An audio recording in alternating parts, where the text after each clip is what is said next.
Because you never know. When you start to let your mind wander into places that is just philosophical confusion, and you start getting into a place where you start saying, God, why did you allow this to happen?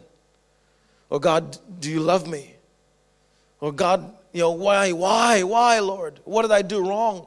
And so many people come into that situation where they're not able to, to process things properly, and they get caught up in this philosophical conundrum and this cyclical thinking, and they start going around in circles, and then all of a sudden they start becoming further and further distant from the loving God because they're not able to meld into their theological framework and into their worldview that wherever you are in life, wherever you are in your emotions, wherever you are in your marriage, wherever you are with your children, wherever you are in church life, wherever you are with your relationship with God, I want you to know that you have to be able to say, I'm here by God's appointment. God can use me even in this situation. God can use me even in this moment. God can make sense out of this thing that looks so senseless. God can bring a reality out of this that looks so obscure and dull and morbid. And you have to be able to say, I'm here, Lord,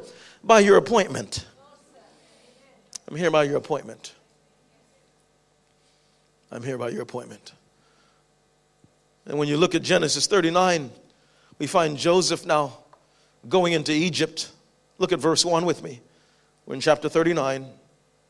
And it reads, Now Joseph had been taken down to Egypt.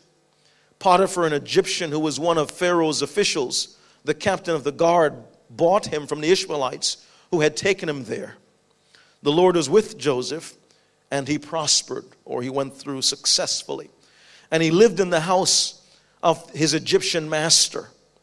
When his master saw that the Lord was with him and the Lord gave him success in everything he did, Joseph found favor in his eyes and became his attendant. Potiphar put him in charge of his household, and he entrusted to his care everything he owned. Everything he owned.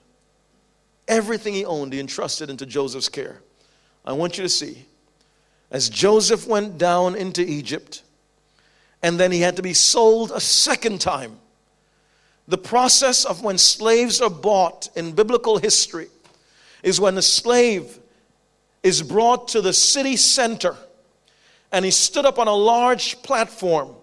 He's stripped down into the nude. So he's standing there naked with handcuffs, his feet are cuffs, and he's standing there naked, and all the people around who are potential buyers or bidders for him.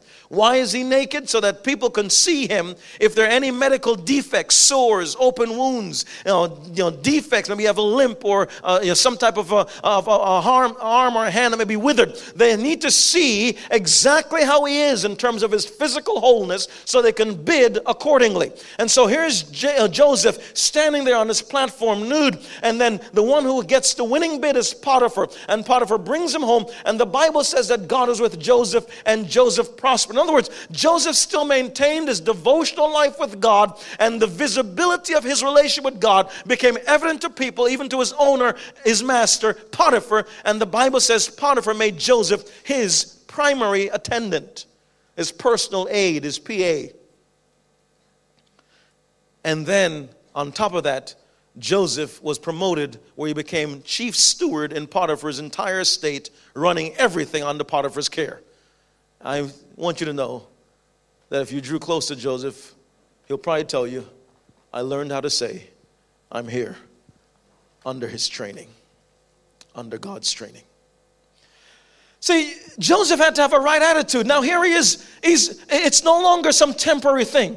He may have thought as he's being driven off in a caravan from Canaan land to Egypt, may have thought, oh, this is just short term. When I get there, I'll be able to come back home. It may take me some time. But now it's no short term. It's no transitional thing. He's there. There's a sense of permanence. He's now bought by someone. That means that he is someone's property. Just like your car is your property. Your clothing is your property. Your house is your property. Joseph belonged to Potiphar. He was not his own. He was property to Potiphar, like a goat, like a sheep. like cattle. That's what he was to Potiphar. And I want you to understand, it's no longer a situation now of him being temporary, a slave. There's a sense of permanency now. And what did he do? He didn't get all bitter and angry and have this forlorn, depressed look and behavior. Like so many of us when we go through difficult moments, we start sending all these bad signals and nasty attitudes. Our dog don't want to be around us. Our cats don't like us. And all kinds of things. Nobody wants to be near us. Our children stay away. They know when we're going through. In the local church, we don't want to be involved. We want to just wave at someone, and we don't want to get close because we want no one to talk to us. We want no one to make demands of us.